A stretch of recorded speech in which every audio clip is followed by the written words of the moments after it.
ഇന്ന് നമ്മൾ ചെറിയൊരു സാമ്പാർ ഉണ്ടാക്കാൻ പോണ വീഡിയോ ആണ് കാണിക്കുന്നത്. അതിനായി കഷ്ണങ്ങളൊക്കെ അരിഞ്ഞു വെച്ചിട്ടുണ്ട്. നമ്മൾ സാമ്പാറിനായി വറുത്തരയ്ക്കാനുള്ള തേങ്ങ ചിരണ്ടി വെച്ചിട്ടുണ്ട്. അതിലോട്ട് കുറച്ച് ഉഴുന്നിടുക, പിന്നെ കുറച്ച് ജീരകം, ഇതെല്ലാം ഇട്ട് തേങ്ങ നമുക്ക് വറുക്കാം. ഇതിലേക്ക് കുറച്ച് എണ്ണ ഒഴിക്കുക, കുറച്ച് മതി, ഒരിക്കലും വഴറ്റുക. നന്നായിട്ട് ഇളക്കിക്കൊണ്ടിരിക്കുക, അല്ലെങ്കിൽ പെട്ടെന്ന് അടി പിടിക്കുകയൊക്കെ ചെയ്യുക.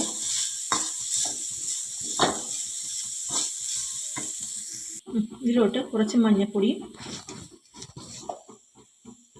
2 വേപ്പില ഇട്ടിട്ടുണ്ട്. നമുക്ക് തേങ്ങ നന്നായിട്ട് വറുത്തെടുക്കാം. ഇപ്പോൾ തേങ്ങ നന്നായിട്ട് മൂത്തിട്ടുണ്ട്. ഇതിലോട്ട് മല്ലിപ്പൊടി,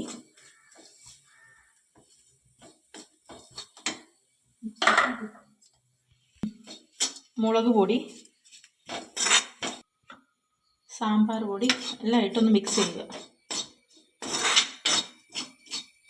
ഇത് തണുത്ത ശേഷം നമുക്ക് അരച്ച് വെക്കാം.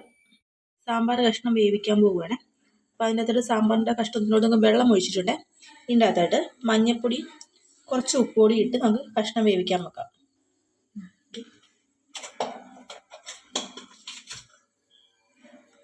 കുറച്ച് ഉപ്പുപൊടി ഇട്ട് കഷ്ണം വേവിക്കാൻ വെക്കാം.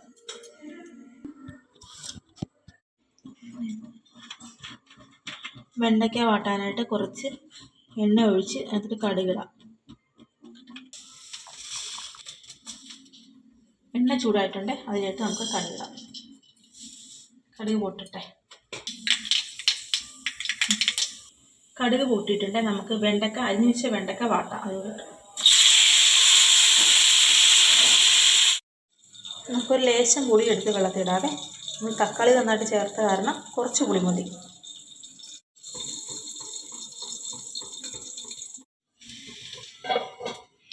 സാമ്പാറിൻ്റെ കഷ്ണം വെന്തിട്ടുണ്ട്.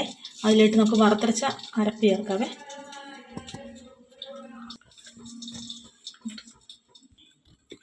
നമ്മൾ ഇതിലോട്ട് പുളിവെള്ളം കൂടി പുളിവെള്ളം ചേർത്ത് തന്നെ മിക്സ് ചെയ്തിട്ട് നമുക്ക് അടുപ്പിൽ വെച്ച് തിളപ്പിക്കാം.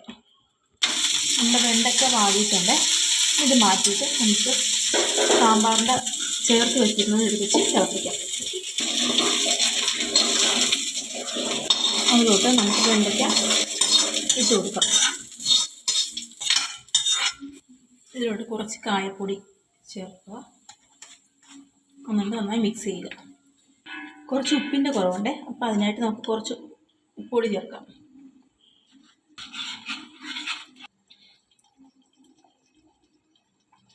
നമ്മുടെ സാമ്പാർ ശരിയായിട്ടുണ്ട്. അപ്പോൾ ഉപ്പും പുളിയൊക്കെ പാകത്തിനാണ് ഉള്ളത്.